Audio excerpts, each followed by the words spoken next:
had a blast in England. It's been really, really good. Lots of memories, lovely magical moments.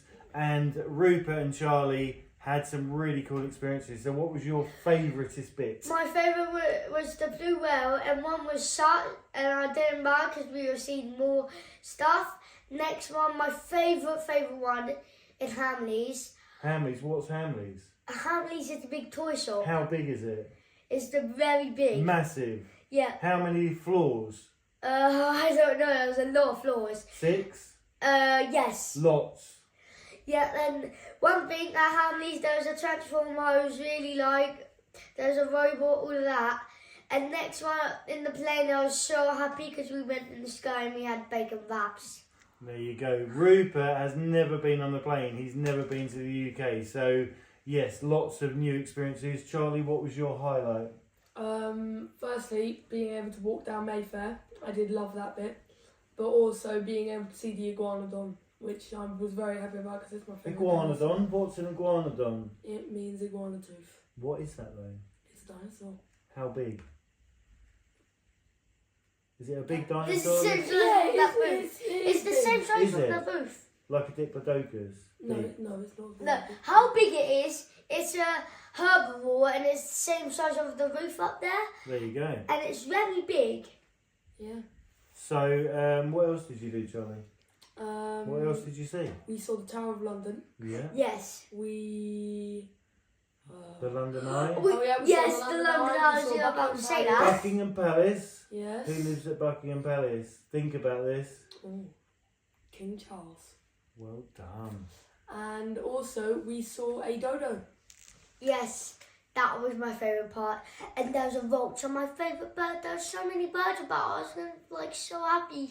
There were lots of birds in. And Yes. you saw your favourite one, which is the peregrine falcon. Yes, and I saw the vulture, my other You favourite did? one. Yeah, no, it's all good. There was lots of stuff to be doing, lots of stuff that we saw. What else did we do? Oh, I remember one thing. When we went to the Aston Museum, there was a baryonyx. It's a fissivore. A what? A A fissivore. piscivore. Yeah, a fissivore. And what's that? Something that only eats fish. There you go. Far more educated than me, my children, which is a very good thing. So now we're exciting times ahead. Nanny Buck is on her way over as we speak. So very, very exciting times ahead. Looking forward to seeing her because the kids have had Nanny BB for the first half of the half term, and now it's Nanny Buck all the way from Wales. So watch this space. Yeah.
Hello everybody, long time no see.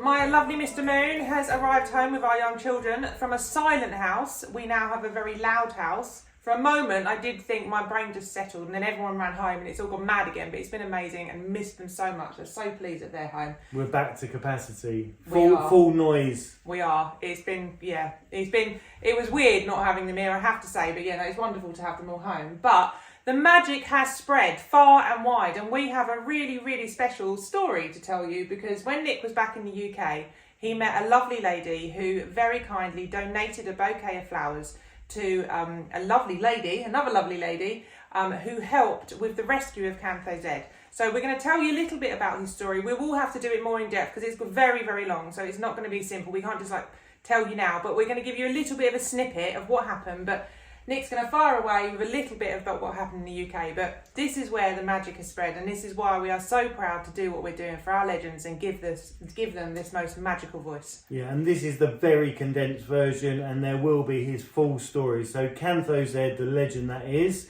came to us because he was stripped of his identity. He flew off the radar. He literally went missing and ended up with a different passport, completely different passport and a different microchip. He was then sold. We came across him, or our paths crossed. A lovely lady called Barbara drove him from one side of England to the other, and then my good friend Karen looked after him for many, many weeks while he was being re-identified. And what that meant was he had to have hair samples sent back to where he was originally from his breeders.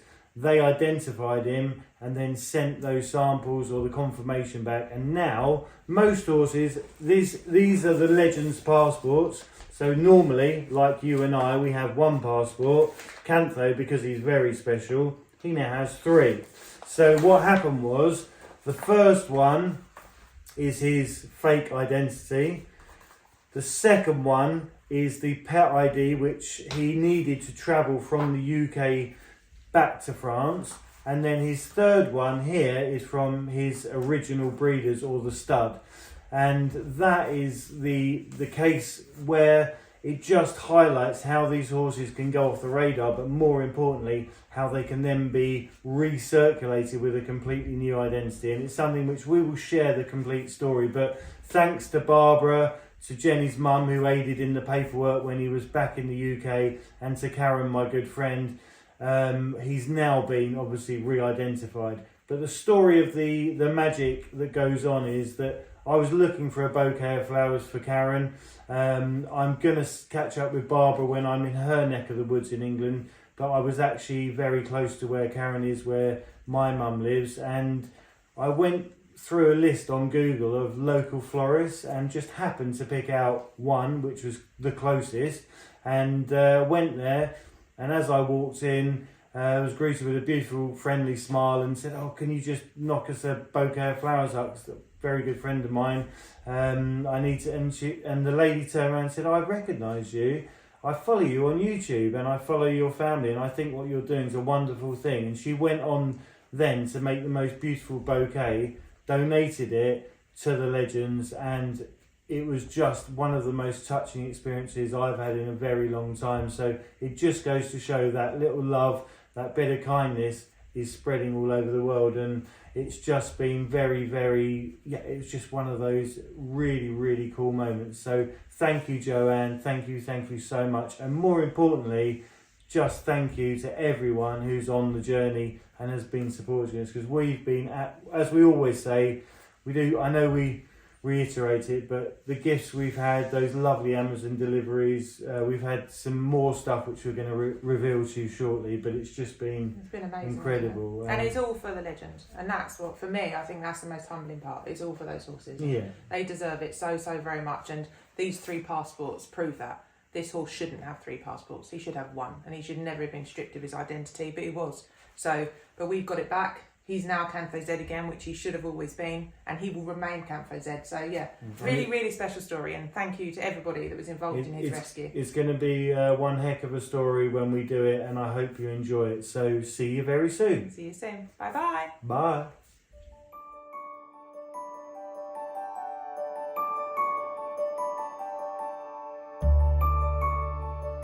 Hello everyone, what a very, very small world. As you know, we are back in the UK. I've just come to get some flowers to say thank you to another very special lady in my life. And you never guess what, Joanne is a avid follower. So we are spreading the magic because we've come in here. She's made the most beautiful bouquet of flowers. and has donated it to the Legends, which is just unbelievable. So the magic is everywhere. Thank you so You're much. very welcome. Thank you for coming in to see me. No, it's just and totally by chance. So everything happens for a reason. Absolutely. Thank It you does. again, You're welcome. and we'll see you very soon.